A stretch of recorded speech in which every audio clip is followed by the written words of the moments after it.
Bismillahirrahmanirrahim. Assalamualaikum warahmatullahi wabarakatuh. Alhamdulillahirabbil alamin wa bihi nasta'in ala umurid dunya waddin. Wassalatu wassalamu ala asyrafil anbiya'i wal mursalin nabiyyina Muhammad wa ala alihi wa sahbihi ajmain wa man ihtada bihudah wattaba atharahu ila yaumiddin. Amma ba'd. Kaum muslimin wal muslimat, para pemirsa Royan TV dan TV-TV yang lain yang semoga senantiasa dirahmati dan diberkahi oleh Allah Subhanahu wa taala. Alhamdulillah, kita bersyukur kepada Allah Subhanahu wa taala karena hingga hari ketiga ini kita masih dipertemukan oleh Allah Subhanahu wa taala dengan tamu yang mulia, bulan yang istimewa, bulan yang penuh dengan berkah, yaitu bulan suci Ramadan. Semoga kesempatan yang telah Allah Subhanahu wa taala berikan kepada kita ini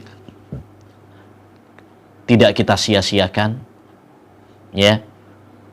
Mari kita bersama-sama berlomba-lomba dalam kebaikan, berlomba-lomba ya, kompak ya dalam memperbanyak amal saleh dan ketaatan sebagai bekal bagi kita untuk menghadap Allah Subhanahu wa taala.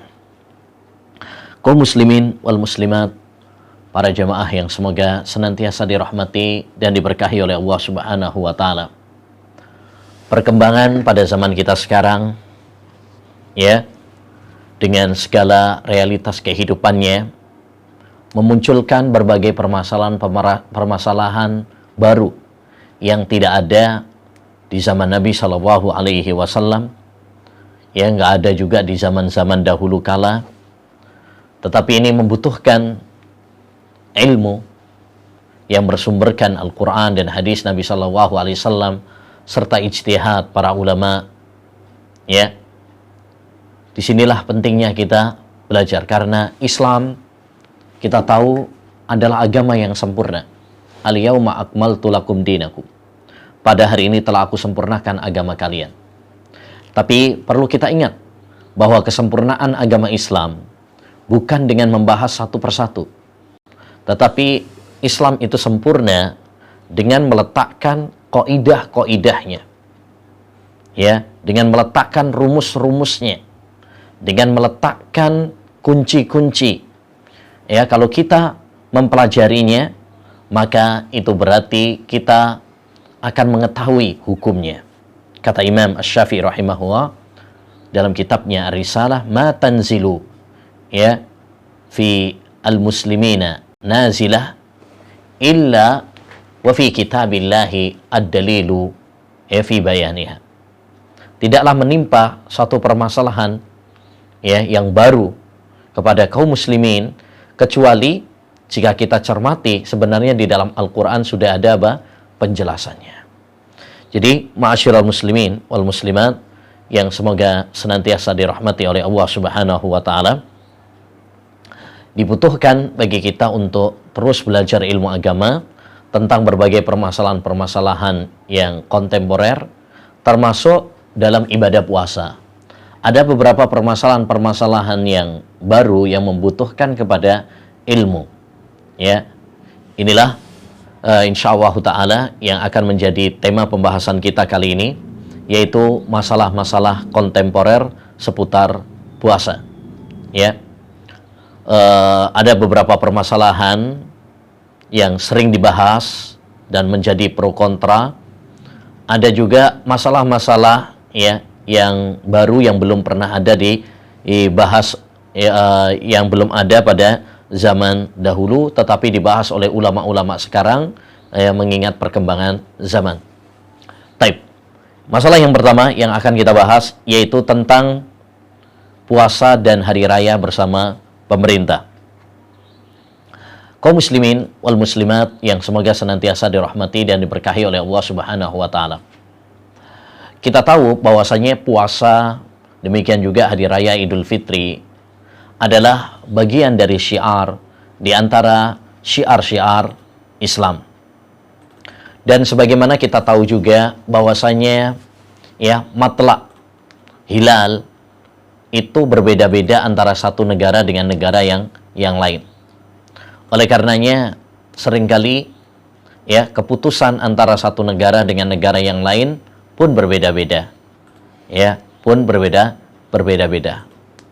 Oleh karenanya satu hal yang penting untuk kita bahas adalah ya bagaimana solusinya agar nuansa puasa, demikian juga hari raya Idul Fitri, hari raya Idul Adha betul-betul mewujudkan persatuan dan kebersamaan.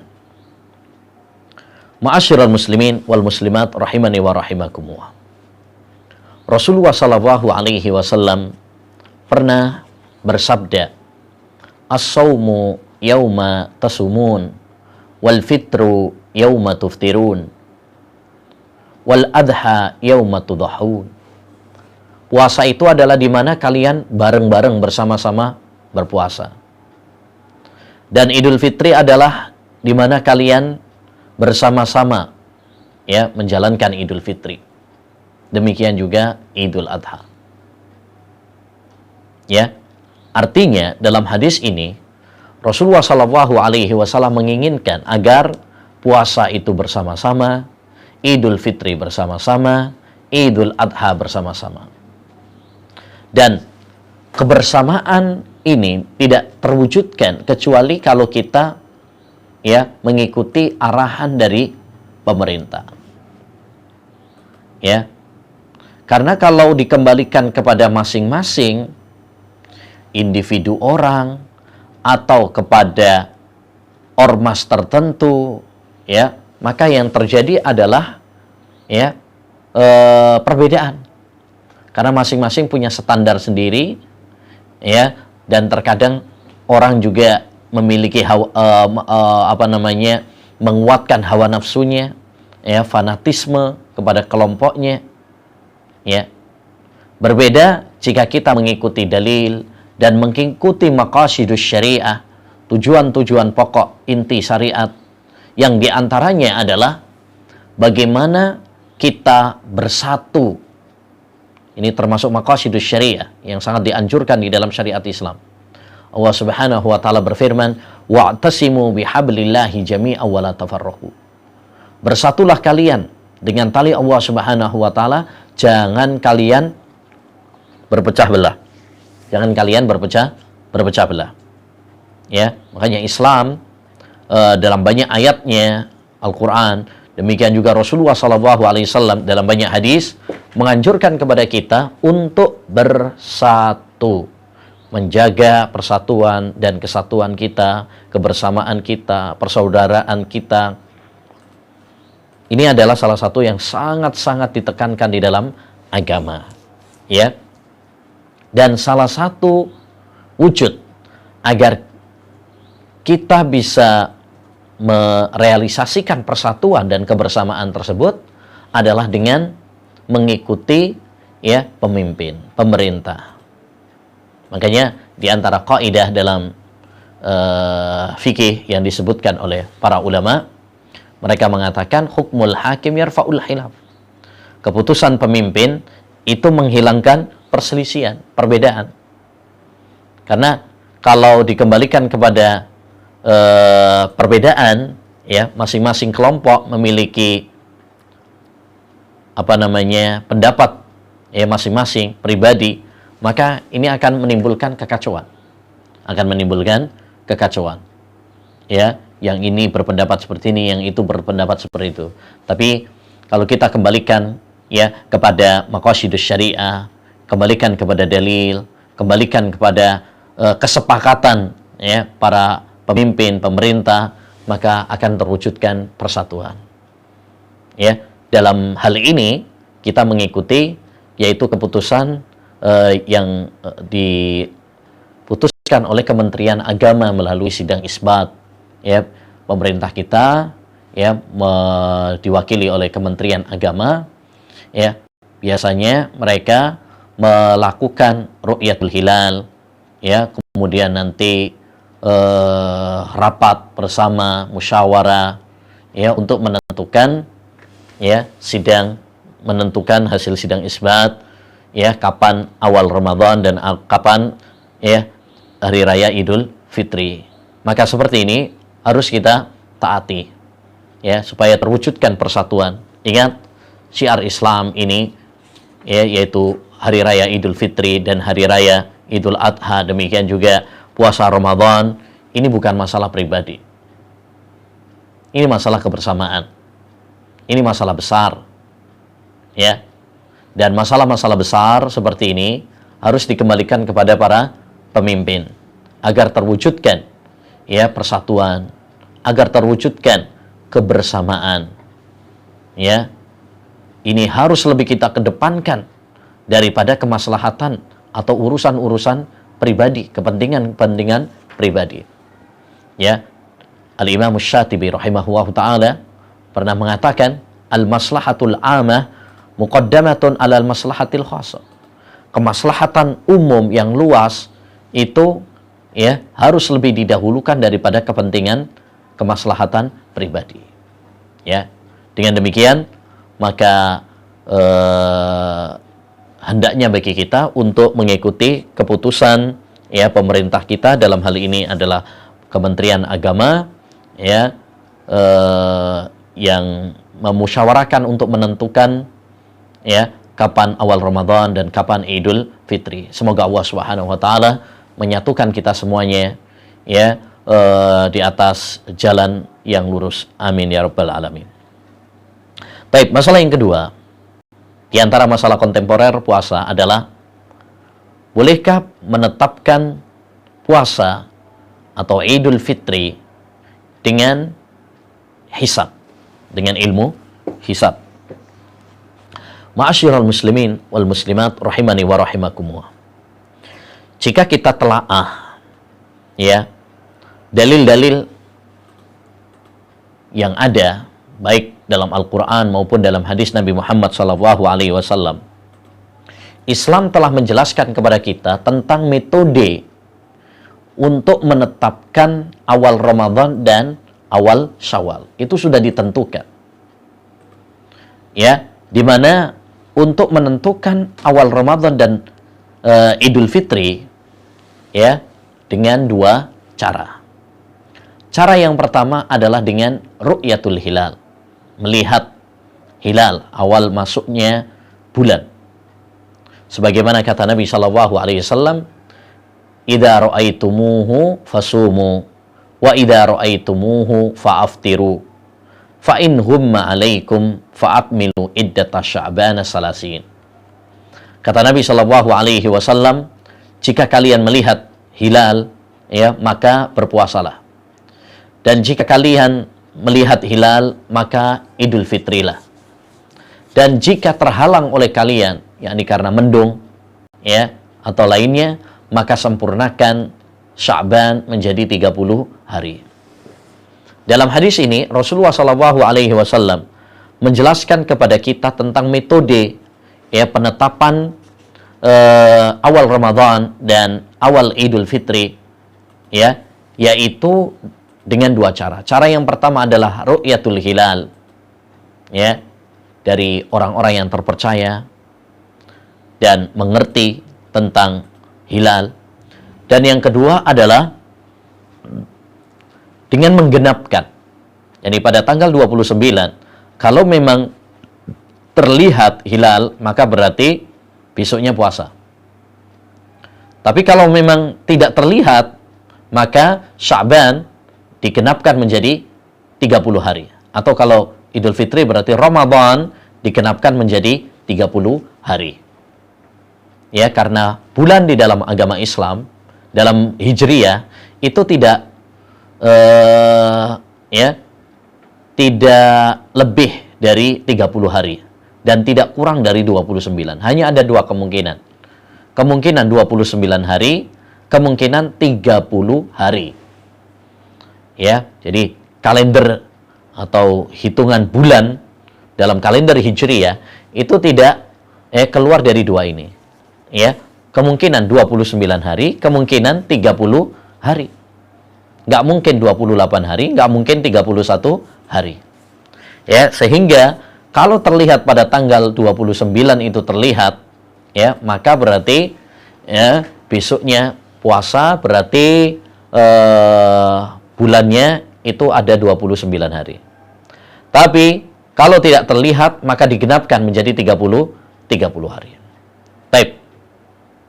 Jadi ini metode yang diajarkan oleh Rasulullah SAW, karena agama Islam ini adalah agama yang mudah, ya, sehingga semuanya bisa melihat. Yuridullahu bikumul yusra wala yuridu bikumul usra. Allah menginginkan kemudahan bagi kalian. Ya, berbeda dengan ilmu hisab, ini hanya orang-orang tertentu saja yang bisa melihat. Ya, yang bisa melihat, yang bisa meneliti. Ya, adapun orang-orang yang tidak memiliki ilmu hisab, tidak mengetahui tentang ilmu tentang hal itu, maka tidak bisa.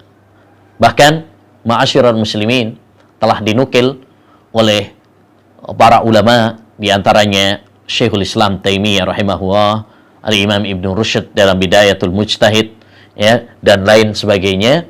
Mereka menukil ijma', kesepakatan para ulama tentang tidak bolehnya penggunaan hisab dalam penentuan, ya, puasa. Ya, sedangkan Rasulullah SAW mengatakan, la tajtami'u ummati ala dhalalah. Umatku tidak akan bersepakat di atas, ya, kesalahan. Jadi kalau ulama sudah sepakat bahwasanya, ya, penentuan awal Ramadan dan Syawal itu tidak boleh ditentukan dengan ilmu hisab, maka itu yang harus kita yakini bahwa itulah yang benar. Ya, kenapa? Karena ulama tidak mungkin bersepakat di atas kesalahan dan kesesatan. Alhamdulillah, Islam ini mudah. Ad-dinu yusrun, agama Islam ini mudah. Tidak perlu bertele-tele, tidak perlu melakukan hal-hal yang rumit. Ya. Lagian juga penetapan Ramadan dengan ilmu hisab atau Idul Fitri dengan ilmu hisab ini adalah penetapan yang goncang. Kenapa demikian? Karena kita lihat sendiri antara ahli hisab, antara satu dengan yang lain sama-sama menggunakan ilmu hisab, tetapi hisab mereka sendiri berbeda-beda. Dan seringkali juga ilmu hisab tidak sesuai dengan fakta. Ya, faktanya katanya terlihat, ternyata tidak terlihat. Ya, menurut ilmu hisab tidak terlihat, ternyata terlihat. Ya, menurut ilmu hisab terlihat, ternyata tidak terlihat. Artinya tidak bisa dijadikan sebagai, ya, acuan. Karena ilmu hisab itu sama seperti juga ilmu kedokteran. Ya, pasti ada kekurangan-kekurangannya. Yang namanya juga alat, ya, yang namanya juga adalah tenaga manusia, ya, yang memiliki banyak kekurangan-kekurangan. Hendaknya bagi kita untuk mengikuti aturan-aturan syariat, ya, dalam hal ini. Ya, makanya Rasulullah SAW tadi, ya, idza ra'aitumu fasumu. Kalau kalian melihat hilal, berpuasalah. Kalau kalian melihat hilal, maka Idul Fitrilah. Kalau terhalang oleh kalian, ya, maka sempurnakan. Ya. Dalam hadis ini kita bisa menangkap bahwasanya, ya, ilmu hisab dalam penetapan hari raya Idul Fitri dan Idul Adha itu, ya, tidak bisa. Kenapa demikian? Karena Rasulullah SAW mengatakan kalau terhalang oleh kalian, oleh mendung. Kalau dalam ilmu hisab nggak ada. Ya, dalam ilmu hisab itu nggak ada, baik mendung maupun tidak mendung. Ya, tapi Rasulullah SAW sudah memberikan kaidahnya. Rasulullah SAW sudah memberikan aturannya. Ya, Rasulullah nggak mengatakan kalau mendung, ya, maka ya, pakailah ilmu hisab misalkan, tidak. Ya, baik. Selanjutnya, masalah yang ketiga, cara berpuasa di negara yang tidak terbit matahari. Ya, di sebagian negara itu, ya, ada yang tidak terbit matahari sama sekali. Ya, ada yang 6 bulan malam terus. Baru 6 bulan berikutnya siang terus. Ada yang seperti itu. Ya, alhamdulillah kita termasuk di Indonesia ini, ya, ada malam ada siang setiap hari, sehingga tidak mudah bagi kita untuk penentuan, ya, puasa. Tapi di sebagian negara-negara, ya, itu tidak demikian. Oleh karenanya sering ditanyakan oleh saudara-saudara kita, ya, yang tinggal di, ya, daerah negara-negara seperti itu, negara-negara barat, ya, misalkan Eropa, itu sering menanyakan hal ini. Maka para ulama, ya, pada zaman kita sekarang, mereka membahas masalah ini, ya, sebagai tanggung jawab mereka untuk memberikan ilmu mereka, ya, menyampaikan ilmu kepada umat manusia. Ya, para ulama mengatakan bahwasanya, ya, masalah ini terbagi menjadi dua. Yang pertama, siapa yang tinggal, ya, di negara yang bisa terbedakan antara siang dan malamnya dengan terbitnya fajar dan tenggelamnya matahari, ya, dalam satu hari itu, ya. Jadi dia bisa terbedakan antara terbit fajar dan tenggelamnya matahari, walaupun misalkan siangnya lebih panjang, misalkan. Maka dalam kondisi seperti ini wajib bagi dia untuk mengikuti waktu yang ada. Jadi misalkan di sebagian negara itu ada yang, ya, tidak seperti kita, ya, 12 jam misalkan. Ini ada yang sampai lebih, ya, ada yang lebih 4 jam, ada yang sampai malam, ya, ada jam 10 baru buka puasa, maghrib di sana, itu ada, ya. Kalau memang masih terbedakan, ada waktu fajar, terbitnya fajar, ada tenggelamnya matahari, walaupun siangnya panjang, maka harus tetap mengikuti, ya, waktu tersebut. Sesuai dengan firman Allah Subhanahu wa taala, ya, wa kulu washrabu hatta yatabayyana lakumul khaytul abyadu minal khaytil aswadi minal fajar. Makan dan minumlah sampai jelas bagi kalian, ya, benang putih dari benang hitam dari fajar, yaitu munculnya fajar shadiq. Ya, summa atimmus siyama ilal lail. Kemudian sempurnakanlah puasa sampai malam. Ya, maksudnya, ya, sampai malam, yaitu dengan tenggelamnya matahari. Ya, dengan tenggelamnya matahari. Baik. Ada kecuali bagi orang yang memang betul-betul tidak mampu. Ya, sekiranya dia kalau tidak berbuka puasa maka akan mati, misalkan sakaratul maut, ya, sakit dan sebagainya, maka dalam kondisi seperti itu boleh.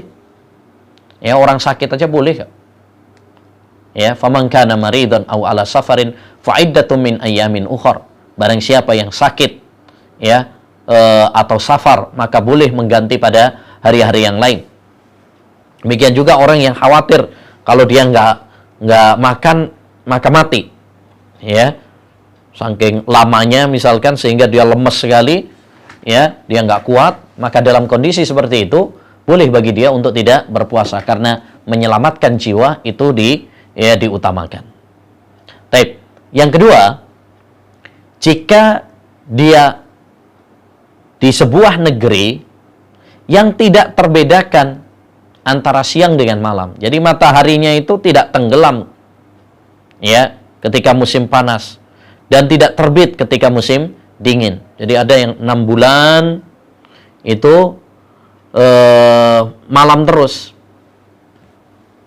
ya. 6 bulan berikutnya baru siang terus.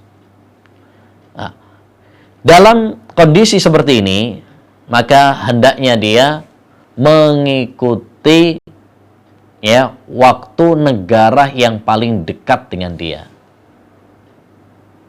Mengikuti waktu negara yang paling dekat dengan dia, di mana negara yang paling dekat dia itu ada waktu malam dan siangnya.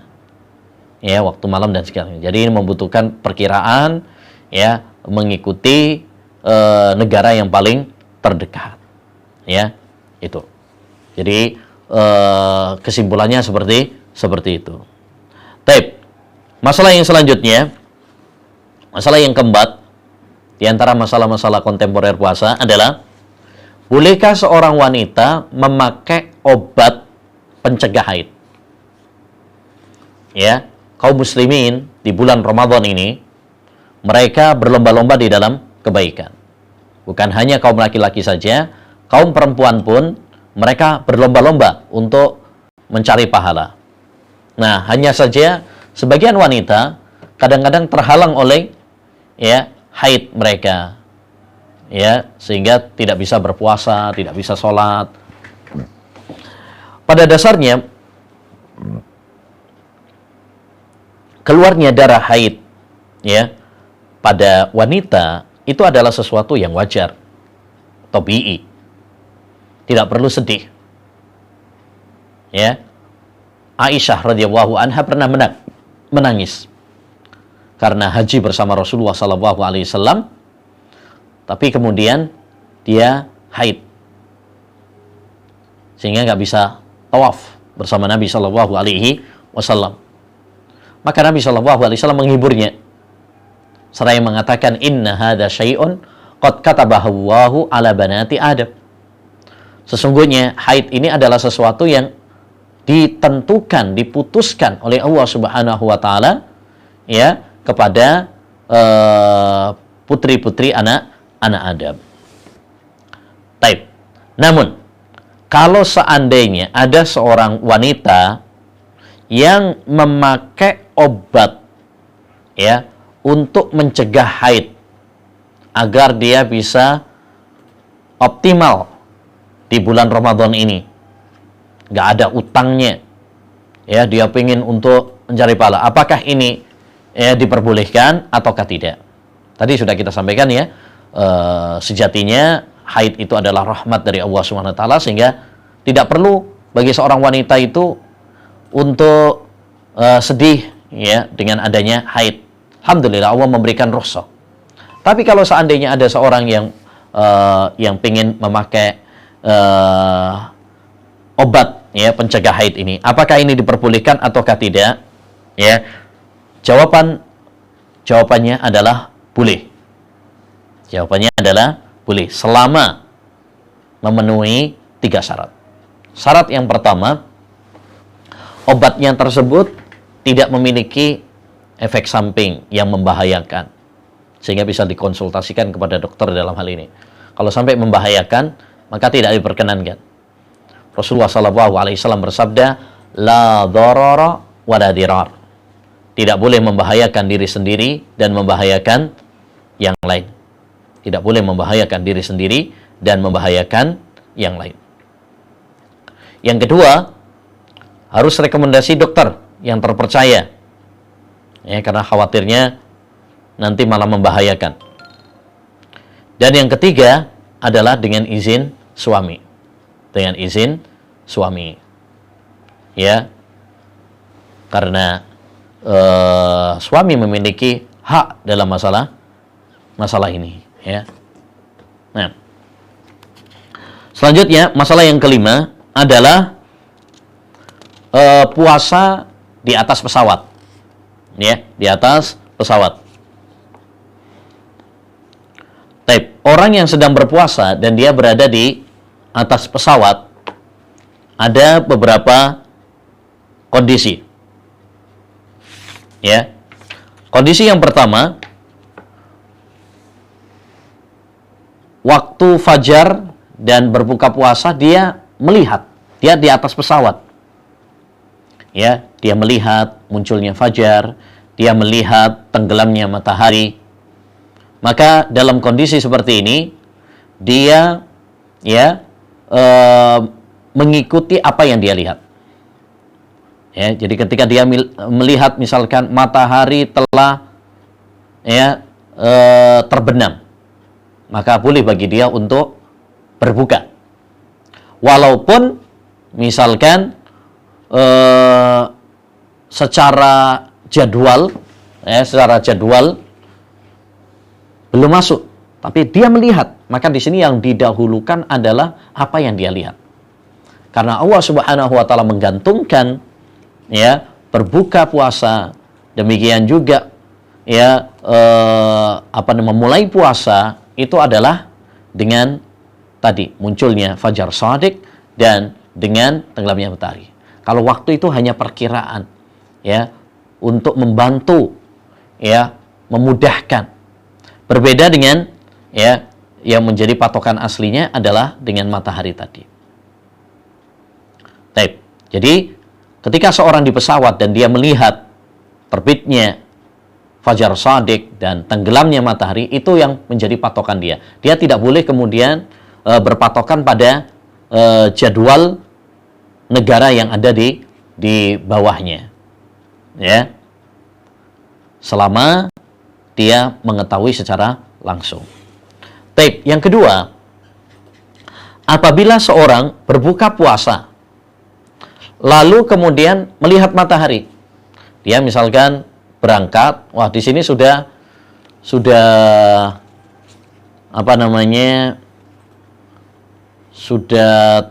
terbit, sudah tenggelam matahari, sudah masuk waktu maghrib, akhirnya dia berbuka. Kemudian dia melakukan perjalanan naik pesawat. Ya. Ketika naik pesawat, ternyata matahari belum tenggelam. Matahari belum tenggelam. Apakah puasanya batal? Kita jawab tidak. Kita jawab tidak. Karena ketika dia berbuka, itu mengikuti waktunya, memang sudah di waktu dia, itu sudah terbenam matahari. Rasulullah SAW pernah mengatakan, "Idza aqbala al-lailu min hahuna wa adbara an-naharu min hahuna wa gharabatis syams faqad aftara as-sha'im." Apabila malam telah datang dari sini, siang hari telah pergi dari sini, dan matahari telah tenggelam, sungguh orang puasa telah berbuka. Artinya sudah boleh untuk makan dan minum. Sebaliknya, jika orang naik pesawat,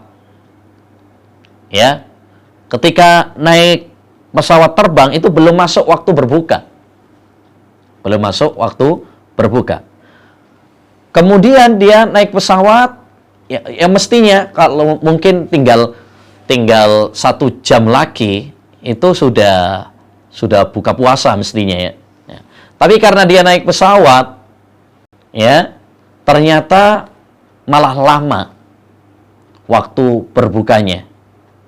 Nambah 4 jam lagi atau 5 jam lagi. Seperti kalau kita mau ke Saudi gitu biasanya ada selisih. Ada selisih. Maka dalam kondisi seperti ini, dia mengikuti waktu di mana dia berada di atas pesawat tadi. Dia nggak boleh kemudian di atas pesawat mengikuti jadwal Indonesia. Padahal dia sudah berada di luar negeri misalkan. Nah, ini nggak boleh. Nah, jadi yang diperbolehkan itu kalau memang selama dia belum naik pesawat, memang sudah tenggelam matahari sesuai jadwal dia, itu sudah tenggelam matahari. Wallahu a'lam. Selanjutnya kita akan bahas juga tentang pembatal-pembatal puasa kontemporer. Nah, ini banyak masalah-masalah pembatal puasa ini yang sering ditanyakan. Kita bahas insyaallah taala ya dengan singkat. Secara umum, ma'asyiral muslimin rahimani wa rahimakumullah, kita telah tahu bahwasanya pembatal puasa itu yang jelas adalah makan dan minum dengan sengaja. Ini tidak ada perselisihan di kalangan para ulama bahwasanya makan dan minum secara sengaja itu membatalkan. Demikian juga jima, ya, hubungan suami istri di siang bulan Ramadan. Demikian juga haid dan nifas, ya, ini membatalkan puasa. Demikian juga murtad, ya, dari agama, ini juga termasuk ya membatalkan puasa. Taib. Sekarang ada, dan perlu kita tahu juga kaidah yang sangat penting dalam masalah ini, bahwa hukum, ya, asal semua perkara yang dilakukan oleh umat manusia itu hukum asalnya adalah tidak membatalkan sampai ada dalil yang menunjukkan bahwa itu membatalkan. Jadi kalau ada yang bilang oh ini membatalkan, ya kita minta dalilnya. Sampai ngomong batal, mana dalilnya? Ya, contoh misalkan ada sebagian orang bilang nelan ludah itu membatalkan puasa, mana dalilnya? Nggak ada dalil yang menunjukkan bahwasanya nelan ludah itu membatalkan puasa. Atau ada yang bilang bahwasanya nangis itu batalin puasa. Nah, anaknya nangis misalkan, ya,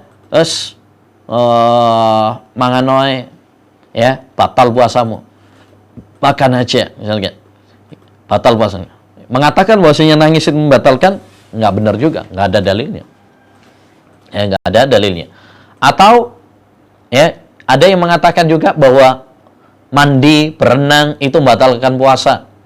Itu juga nggak ada dalilnya. Jadi hukum asal, ya, sesuatu itu tidak membatalkan puasa sampai ada dalil yang menunjukkan bahwasanya, ya, hal tersebut membatalkan puasa. Kalau ada dalilnya, kita katakan membatalkan puasa. Kalau nggak ada dalilnya, maka hukum asalnya tidak membatalkan puasa. Baik, kita bahas masalah yang pertama adalah yaitu jarum suntik yang bertujuan untuk pengobatan.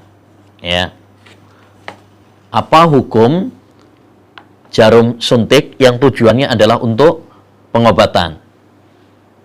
Baik. Jarum suntik, ma'asyiral muslimin rahimani wa rahimakumullah, ada dua. Ada jarum suntik yang tujuannya adalah untuk pengobatan dan tidak berfungsi sebagai pengganti makanan. Tidak berfungsi sebagai pengganti makanan. Maka dalam kondisi semacam ini, ya, tidak membatalkan puasa. Karena dia nggak masuk pada lambung. Ya, dan sesuai dengan kaidah tadi, hukum asalnya segala sesuatu itu adalah tidak membatalkan. Yang kedua, jarum suntik yang fungsinya adalah untuk pengobatan dan pengganti makanan. Ya, pengganti makanan. Ini yang dibahas oleh para ulama ahli fikih pada zaman kita sekarang, dan pendapat yang kuat adalah, ya, bahwa hal itu membatalkan.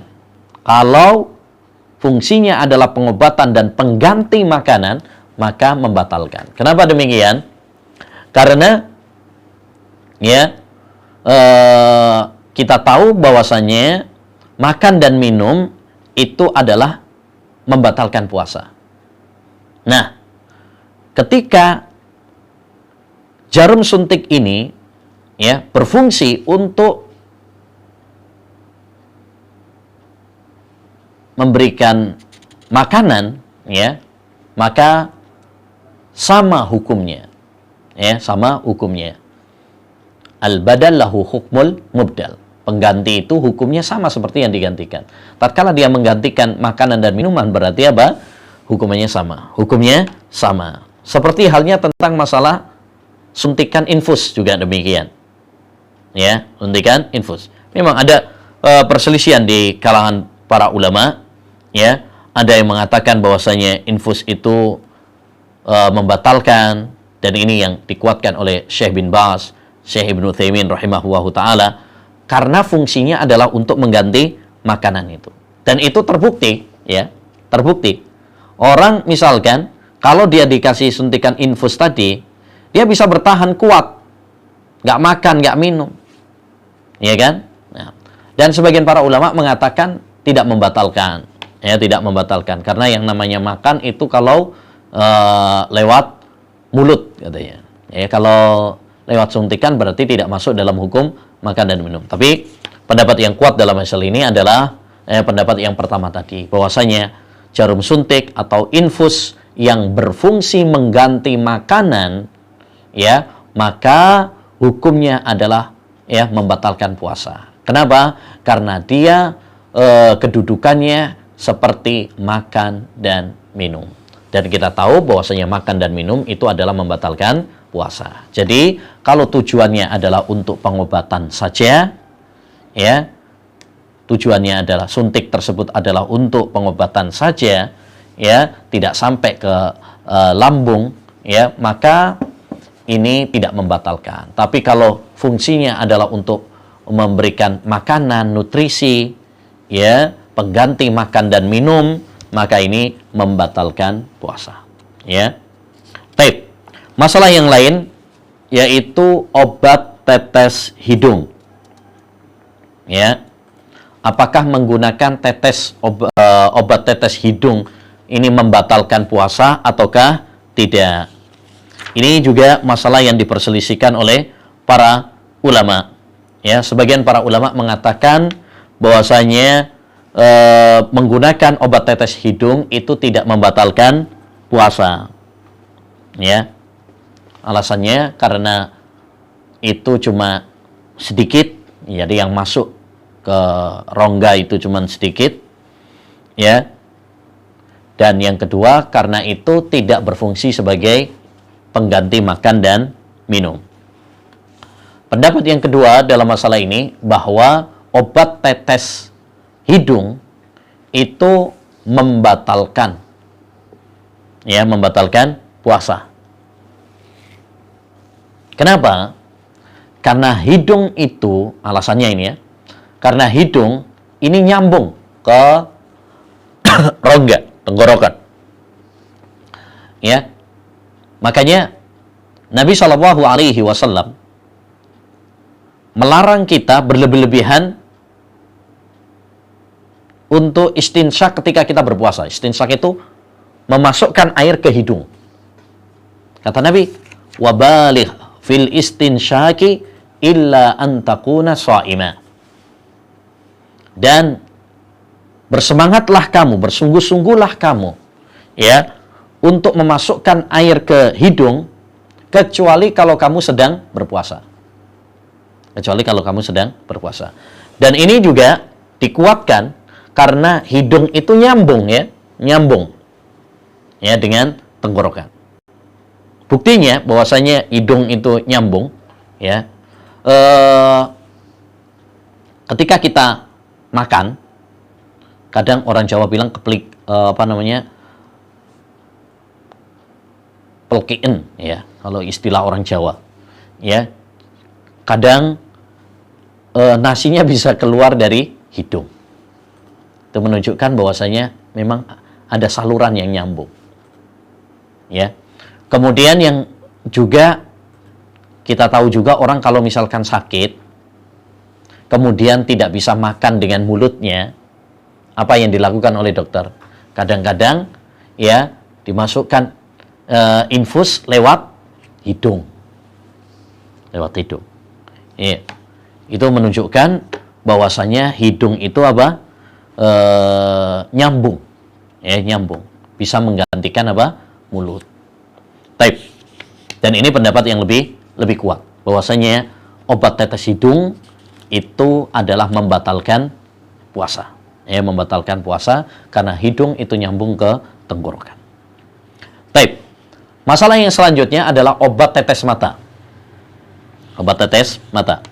Kalau obat tetes mata, ya, ini juga ada perselisihan pendapat di kalangan para ulama, tetapi pendapat yang kuat adalah bahwa obat tetes mata ini tidak membatalkan puasa.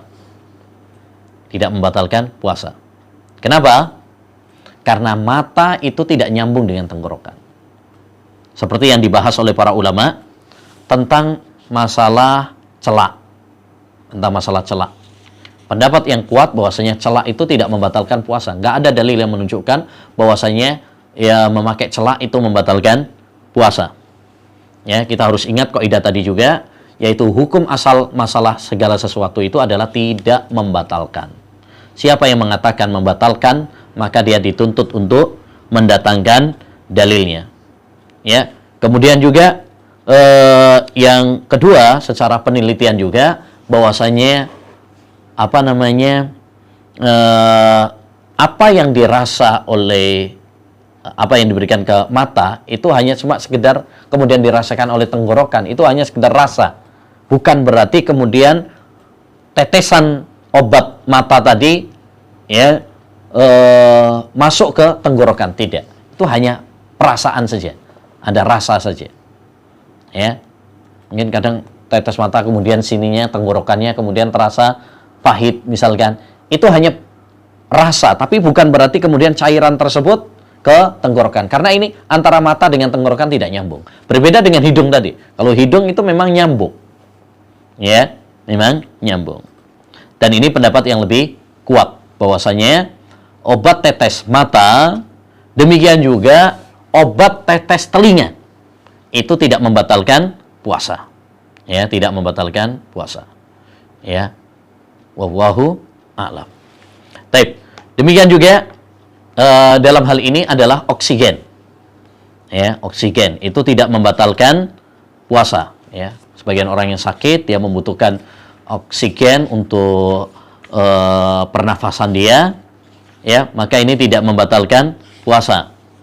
Demikian juga apa itu yang biasa dipakai oleh orang yang sakit asma, ya, alat bronkodilator, ya, atau apa itu istilahnya, yang biasanya dipakai untuk orang yang kena asma, ya, disemprotkan ke mulutnya.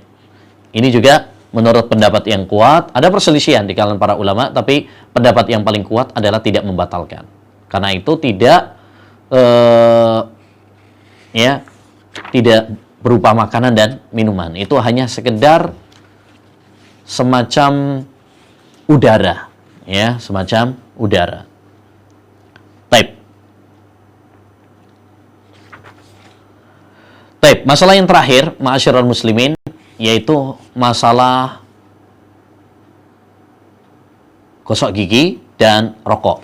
Untuk masalah gosok gigi, ya, ketika berpuasa ini, ya, juga tidak membatalkan puasa. Tidak membatalkan puasa. Dan boleh seorang menggunakan pasta gigi, ya, seperti halnya Rasulullah Shallallahu Alaihi Wasallam, beliau tetap bersiwak walaupun dalam kondisi berpuasa.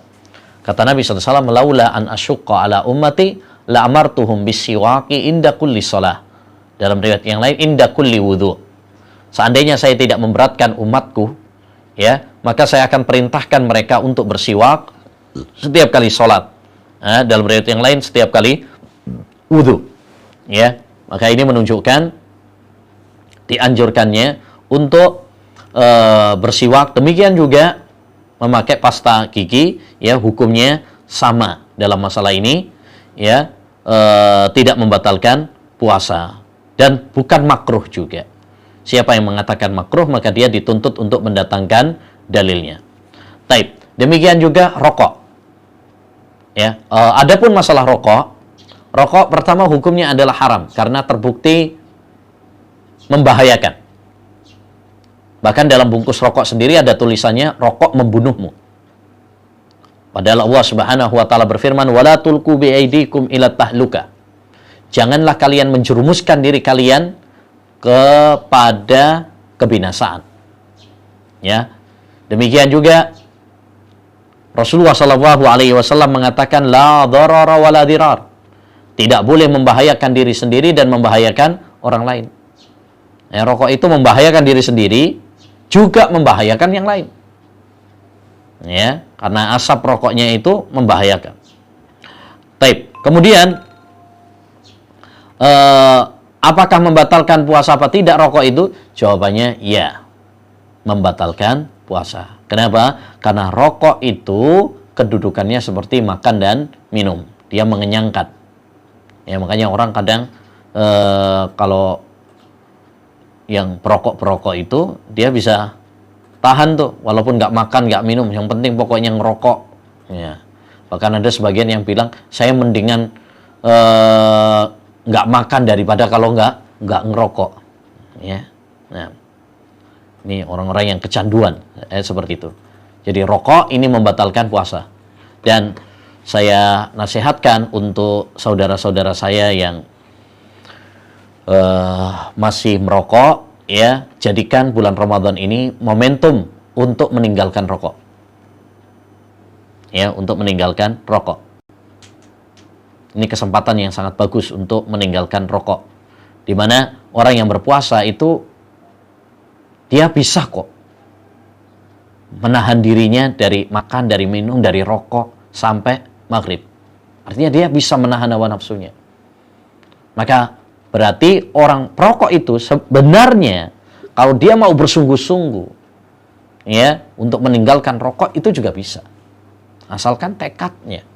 Kemudian menjauhi teman-teman, ya, yang bisa menggoda dia untuk terus merokok. Ya, apalagi zaman kayak gini, ya, gunakan uang kita untuk yang bermanfaat, untuk makan, untuk minum, ya. Jangan kemudian gunakan harta kita untuk sesuatu yang tidak bermanfaat, apalagi membawa bahaya bagi kita. Ya, eman-eman, sayang, mubadzir harta kita, ya, kemudian dipakai untuk sesuatu yang tidak berguna. Nah, demikian ma'asyiral muslimin wal muslimat rahimani wa rahimakumullah yang dapat kita bahas tentang masalah-masalah kontemporer puasa. Ya, mudah-mudahan penjelasan singkat ini bisa menambah ilmu yang bermanfaat bagi kita semuanya, dan semoga Allah Subhanahu wa taala memberikan kekuatan dan kemudahan bagi kita untuk, ya, berlomba-lomba dalam kebaikan, ya, berlomba-lomba, ya, dalam beramal soleh di bulan yang mulia ini. Amin ya rabbal alamin. Baik. Selanjutnya kita jawab beberapa pertanyaan yang masuk. Ini pertanyaan pertama, bismillahirrahmanirrahim, dari Iwan Pantera di Medaeng. Pertanyaan, dengan adanya wabah ini, bagaimana kaidah fikih sholat berjamaah dengan sholat renggang? Pada asalnya, ya, sudah ada himbauan dari pemerintah, juga dari MUI, agar kita sholat di rumah masing-masing. Dan ini, ya, untuk menyelamatkan jiwa, untuk menyelamatkan nyawa, untuk menghindari hal-hal yang, ya, bisa membahayakan diri kita kepada bahaya. Oleh karenanya hendaknya bagi kita untuk mengikuti instruksi tersebut, mengikuti arahan tersebut. Ya, darul mafasid muqaddamin jalbil masalih.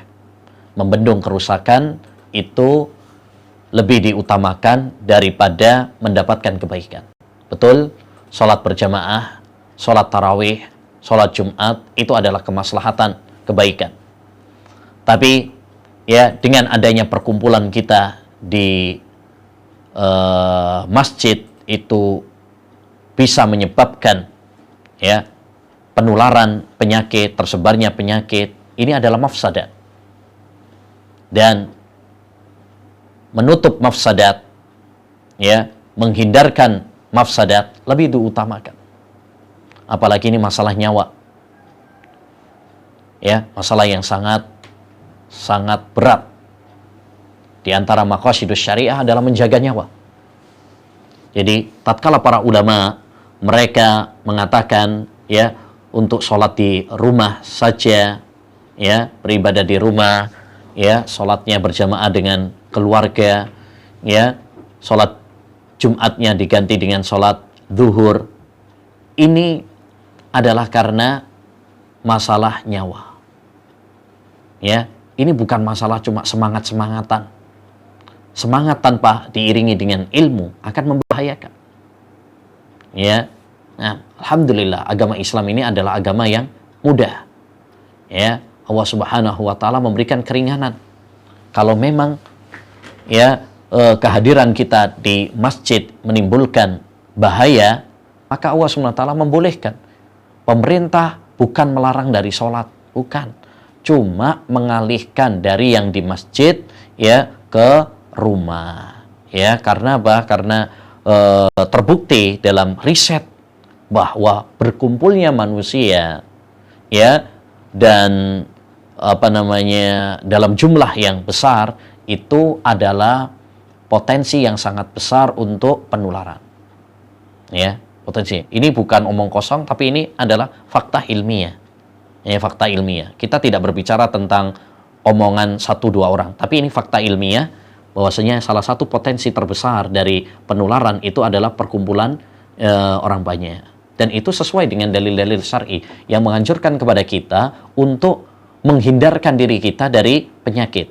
Makanya Rasulullah mengatakan firra minal majdumi firaraka minal asad. Larilah kamu dari orang yang terkena lepra seperti kamu lari dari ya singa. Demikian juga kata Nabi SAW, la yuradu mumridun ala musih. Janganlah yang sakit dicampur dengan yang sehat. Ya, jadi saya nasihatkan kepada saudara-saudara sekalian ya untuk mengikuti arahan pemerintah ya dalam hal ini, yaitu untuk sholat di rumah masing-masing. Sehingga apa yang ditanyakan tentang shaf yang renggang ini sebenarnya kalau memang mungkin di ya di zona yang aman ya, di zona yang aman ya, belum terkena. Tapi kalau di daerah-daerah yang sudah dinyatakan oleh pemerintahnya itu zona merah, sudah ada yang terkena ya, dihimbau untuk tidak melaksanakan sholat di masjid, maka kita ikuti arahan tersebut ya. Karena itu ketaatan ya kepada pemimpin adalah ketaatan juga kepada Allah dan Rasulnya ya, ketaatan kepada Allah dan Rasulnya. Adapun tentang merenggangkan shaf dalam sholat ya, hukum asalnya merapatkan shaf dalam sholat itu adalah sunnah ya, menurut jumhur mayoritas ulama. Bahkan sebagian para ulama mengatakan ijma ya, bahwasanya merapatkan shaf itu adalah sunnah. Berarti kalau ditinggalkan hukumnya adalah makruh. Baik. Namun ma'asyiral muslimin, kalau memang ada hajah, ada kebutuhan, maka diperbolehkan dengan merenggangkan shaf, itu adalah boleh. Ya, tetap sah. Ya, tetap sah. Ya, apalagi ada hajah, ada kebutuhan. Dalam kaidah fikih dikatakan al-makruh yajuzu lil hajah. Sesuatu yang makruh itu boleh ya kalau memang ada hajah. Sekalipun demikian tetap kami nasihatkan untuk sholat di rumah. Kenapa demikian?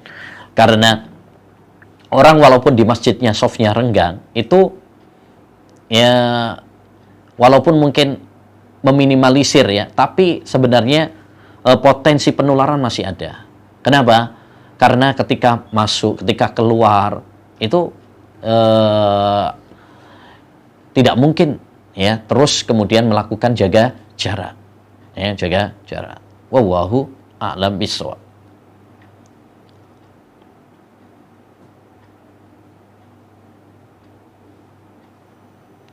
Ustadz, ana akhwat dari Banten mau tanya, tatkala bangun tidur ana melihat bahwa haid ana sudah berhenti. Karena waktunya sebentar lagi adzan subuh, ana dahulukan sahur, lalu saat adzan ana langsung mandi untuk bersuci. Apakah yang ana lakukan benar? Karena ana pernah mendengar bahwa itu diperbolehkan. Ya, benar. Ya, benar. Kalau memang sudah suci, ya, kemudian sahur, kemudian mandi untuk bersuci, mandi suci dari haid ya untuk sholat subuh, dalam artian tidak membatalkan puasa ya, tidak membatalkan puasa. Ini benar. Kenapa? Karena Rasulullah SAW juga disebutkan dalam hadis Maimunah kalau tidak salah, bahwasanya atau Ummu Salamah ya, bahwasanya Rasulullah SAW adrakahul fajru wa huwa junub. Ketika fajar, beliau masih dalam keadaan apa? Junub. Ya, belum mandi. Ya, belum mandi karena dari junub. Ya, wa huwa shaim, padahal beliau berpuasa. Artinya itu tidak membatalkan. Demikian juga ya wanita yang suci dari haid tapi dia belum sempat untuk mandi, akhirnya dia sahur terlebih dahulu, ya, kemudian setelah itu dia berpuasa, maka sah puasanya. Ya, yang penting sebelum terbit fajar memang dia sudah dalam keadaan apa? Suci dari haid. Ya, tapi setelah terbit fajar dia masih dalam keadaan haid, maka tidak sah. Ya, tidak sah. Ya. Nah, jadi tapi kalau memang seperti yang ditanyakan oleh ukhti, ya, saudari, berarti dia sudah suci sebelum terbitnya, sebelum subuh dia sudah suci, tapi belum mandi. Ya, belum mandi. Maka di sini ini diperbolehkan. Wallahu a'lam. Apa yang harus kita lakukan di 10 hari terakhir di bulan Ramadan, di mana kegiatan sebelumnya kita iktikaf di masjid, sedangkan saat ini kita hanya di rumah saja. Begitu juga pada saat Idul Fitri. Apa semestinya yang kita lakukan, Ustadz? Yang kita lakukan sama seperti ibadah-ibadah yang kita lakukan di bulan Ramadan, hanya tempatnya saja berbeda. Kalau kita iktikaf di masjid, ya, biasanya iktikaf di masjid, ya, tarawih di masjid, ya, maka hari-hari ini, ya, kita tetap melakukan hal itu, ya, tetapi di rumah. Sholat tarawih di rumah, ngaji di rumah. Kalau iktikaf, ya, harus di masjid, ya, tapi kita bisa melakukannya di rumah, bukan sebagai iktikaf, tetapi memperbanyak ibadah, ya, di rumah, ya, memperbanyak ibadah di rumah. Jadikan rumah kita sekarang sebagai madrasah, ya, untuk keimanan kita bersama keluarga-keluarga kita, ya. Kita gunakan momentum ini untuk sebagai apa, ya, sebagai pembelajaran bagi kita untuk semakin mendekatkan diri kepada Allah SWT, juga mengajak dan menggandeng tangan keluarga kita menuju surga Allah Subhanahu wa Ta'ala. Ya, jarang-jarang kan, misalkan kita yang mungkin selama ini belum pernah jadi imam, sekarang, ya, karena sholatnya di rumah, ya, kita jadi imam. Ya, ini kesempatan bagi kita untuk menjadi lebih baik, ya, untuk menjadi lebih baik. Ya, kita harus yakin bahwa semua yang Allah Subhanahu wa Ta'ala takdirkan kepada kita pasti membawa hikmah bagi kita. Allahu a'lam.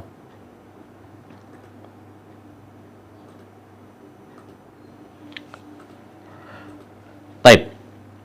Ini dari Ummu Umar di Ciputat. Ustadz, ana boleh tanya ilmu fikih tentang pembayaran fidyah kah? Bismillah, saat ini abati ana menderita penyakit gagal ginjal akibat komplikasi diabetes yang beliau derita. Saat ini selama Ramadan abati ana sehari kemarin bisa berpuasa, alhamdulillah. Terus hari ini tidak. Pertanyaannya, bagaimana cara utama membayar hutang puasa abati ana ini? Ya, mohon ilmunya. Bolehkah ana ganti fidyah abati ana dengan memberi makan orang miskin sementara abati ana hidup, tapi beliau nggak mampu lagi mengqadha puasa beliau karena usia dan penyakit beliau. Apa mestinya beliau sendiri yang bayar fidyah, memberi makan dari harta beliau? Ya, boleh tidak dari harta anaknya. Baik.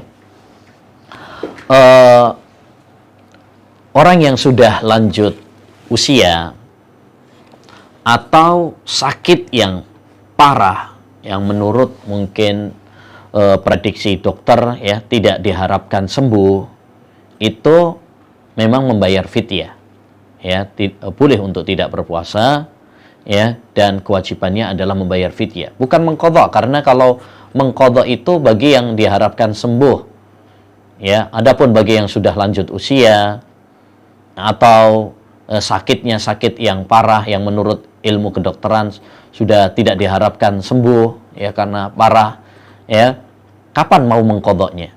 Ya, dia nggak mampu, nggak memiliki waktu untuk mengqadha. Maka dalam kondisi seperti ini, ya, dia kewajibannya adalah membayar fidyah. Ya, membayar fidyah itu adalah memberikan makan kepada orang fakir dan miskin. Ya, kita beri cara membayar fidyah itu ada dua. Yang pertama, kita mengundang para fakir miskin sejumlah hari yang ditinggalkan oleh orang tua kita tadi. Misalkan kita undang 30 orang miskin ya di akhir Ramadan. Ya, kita buatkan makanan ya, kemudian kita undang 30 orang miskin ke rumah kita. Ya, itu cara yang pertama. Cara yang kedua, kita nganterin ya sembako atau kemudian nasi kotak ya ke orang miskin sejumlah hari yang ditinggalkan oleh ya orang tua kita. Ya, orang tua kita. Ini diperbolehkan ya cara membayar fidyah seperti itu. Dan wallahu alam, membayar fidyah tidak harus dari orang tua kita sendiri ya. Kalau ada dari orang tua kita sendiri hartanya ya tidak mengapa, dan itu yang lebih utama. Tapi kalau memang misalkan ya dia sudah tidak mampu bekerja, yang merawatnya adalah anaknya ya, anaknya yang membayarkan fidyah untuk orang tuanya, maka tidak mengapa. Ya, tidak mengapa. Ya. Semoga itu menjadi bagian dari bakti seorang anak kepada orang tuanya. Wallahu a'lam bissawab. Subhanakallahumma bihamdika asyhadu an la ilaha illa anta astaghfiruka wa atubu ilaik. Assalamualaikum warahmatullahi wabarakatuh.